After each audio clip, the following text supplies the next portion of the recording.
अब हम fifth question देखते हैं।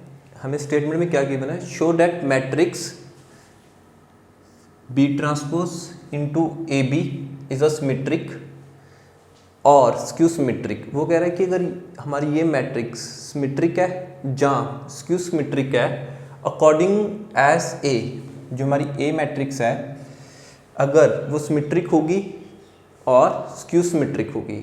अब इसको समझ लेते हैं। वो कह रहा है this matrix B transpose A B symmetric होगी इफ़ अगर ए सिमेट्रिक है, ये स्क्यू सिमेट्रिक होगी if our A is skew symmetric matrix. अब हमें ये प्रूफ करना है। सो स्टार्ट करते हैं। इसमें हमें दो कंडीशन दी गई हैं।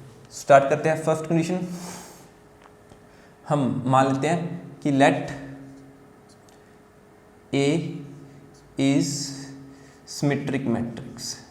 पहले हम सिमेट्रिक मैट्रिक्स में सॉल्व कर लेते हैं। लेट की जगह आप इफ यूज कर लेते हैं। If A is symmetric matrix and second case क्या कहा उसने, इफ हम कहते A is skew symmetric matrix.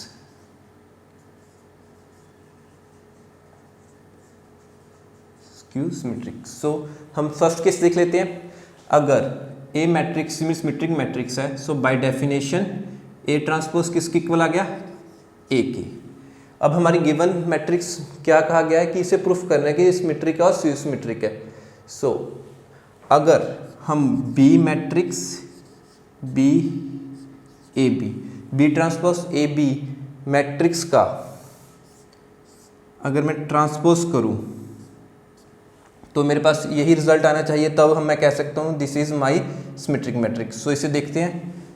सो बाकी फोर्थ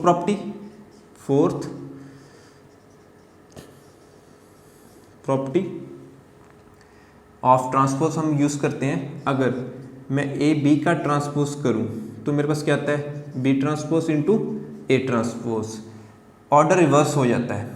सो यही फोर्थ प्रॉपर्टी हम यहाँ यूज़ करेंगे। सो पहले ये बी पहले आ जाएगी, बी ट्रांसपोज, फिर ए आ जाएगा, ए ट्रांसपोज, फिर ये बी ट्रांसपोज का ट्रांसपोज।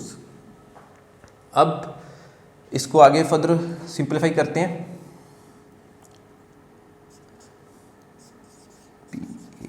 बी का ट्रांसपोज। अब देखिए जब भी मेरे पास बी ट्रांसपोज का मैं ट्रांसपोज करूंगा तो मेरे पास अगेन बी मैट्रिक्स आ जाएगी, बी ट्रांसपोज। अब ए मेरे पास क्या था, symmetric matrix. So A transpose का क्या आ जाएगा, ए। एंड ट्रांसपोज अगर किसी भी मैट्रिक्स का मैं ट्रांसपोज करूं तो मेरे पास अगेन सेम मैट्रिक्स आ जाएगी, B. So I can say that कि इसका ट्रांसपोज करने पे मेरे पास B transpose A into B transpose करने के पास मेरे पास B transpose A into B again आ गई है। ओरिजिनल मैट्रिक्स का मैंने ट्रांसपोज किया था, मेरे पास ओरिजिनल मैट्रिक्स आ गई है। So this is our proofed. By definition हम कह सकते हैं कि अगर ए सिमेट्रिक मैट्रिक्स है तो my B dash A B is a symmetric matrix. अब इसका सेकंड केस देखते हैं। By definition of skew symmetric matrix अगर मैं ए का ट्रांसपोज करूं तो मेरे पास कितना आता है, नेगेटिव ऑफ ए। अब इसको यूज करते हैं। अब बी ट्रांसपोज ए बी ये मेरी मैट्रिक्स है। अब इसका अगर मैं होल ट्रांसपोज करूं तो सेम यही कंडीशन फोर्थ प्रॉपर्टी का लगा के बी ट्रांसपोज, फिर आ जाएगा मेरा ए, बी का ट्रांसपोज, ए का ट्रांसपोज एंड बी डैश का फिर से ट्रांसपोज। सो यही कंडीशन अगर मैं किसी भी मैट्रिक्स के ट्रांसपोज का ट्रांसपोज करूँ मेरे पास ओरिजिनल मैट्रिक्स आ जाएगी, B transpose A into B का whole transpose is equal to B transpose. अब ए का ट्रांसपोज करूँगा अकॉर्डिंग टू, अगर यहाँ पे ए सिमेट्रिक मैट्रिक है तो मेरे पास कितना आ जाएगा, negative of A into B. So negative sign अगर मैं कॉमन ले लूँ,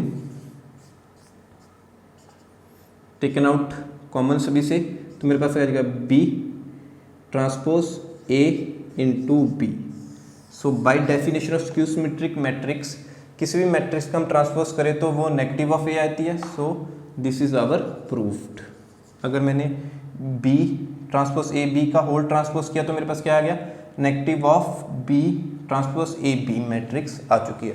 सो दिस इज आवर प्रूफ।